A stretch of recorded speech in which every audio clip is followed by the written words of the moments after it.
YCP Telugu Desam మధ్య ఆధిపత్య పోరే తాజా హత్యకి కారణమైంది అన్నట్టు విషయం తేలింది. కృష్ణాపురంలో జరిగినటువంటి మర్డర్కి సంబంధించి పొంగనూరు మండలం కృష్ణాపురంలో తెలుగుదేశం పార్టీ నాయకుడు రామకృష్ణని వైకాపా కార్యకర్త వెంకటరమణ హత్య చేశాడని తేల్చారు.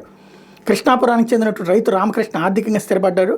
గ్రామస్తులకు అండగా ఉండేవారు. వైకాపా అవినీతికి ప్రశ్నించేవాళ్ళు. అదే గ్రామానికి చెందిన వెంకటరమణతో పాటుగా మహేష్, త్రిలోక్ నాయుడు, రజని, రెడ్డి తరచూ రామకృష్ణతో గొడవ పెట్టుకునేవాళ్ళు. గతేడాది కూటమి ప్రభుత్వం ఏర్పడ్డాక రామకృష్ణ తన ఇంటి బయట సంబరాలు చేసుకున్నారు. అదే సమయంలో వెంకటరమణ మరో వ్యక్తితో కలిసి బైక్ మీద వెళ్తూ రామకృష్ణ భార్య దేవమ్మని ఢీకొట్టాడు. అప్పటి నుండి వాళ్ళ మధ్య కక్షలు పెరిగినాయి. ఫిబ్రవరి 10న మట్టి లారీ తమ ఇంటి ముందు తిరగడానికి ప్రశ్నించడంతో రామకృష్ణ తన కుమారుడు కోడల్ని వెంకటరమణ గాయపరిచాడు. అప్పుడు పోలీసులు ఇరు వర్గాల మీద కేసులు పెట్టారు.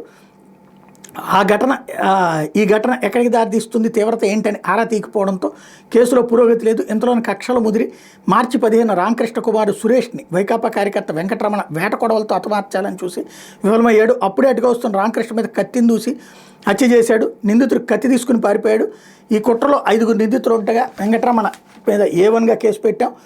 ఆయుధాన్ని సమకూర్చడంతో పాటు హత్యకు ప్రేరేపించిన మహేష్ A2గా, అతని భార్య రజని A4గా ఉన్నారు. వీళ్ళకి రామకృష్ణతో రాజకీయ భేదాలు ఉన్నాయి.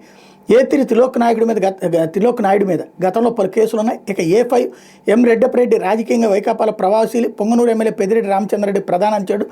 మాజీ ఎంపీపీ అక్కిసాని భాస్కర్ రెడ్డి, PKM వడా మాజీ చైర్మన్ వెంకటరెడ్డి యాదవ్తో అత్యంత సన్నిహిత సంబంధాలున్నాయి. ఈ హత్యతో వాళ్ళ పాత్ర మీద కూడా ఆరా తీస్తున్నాం.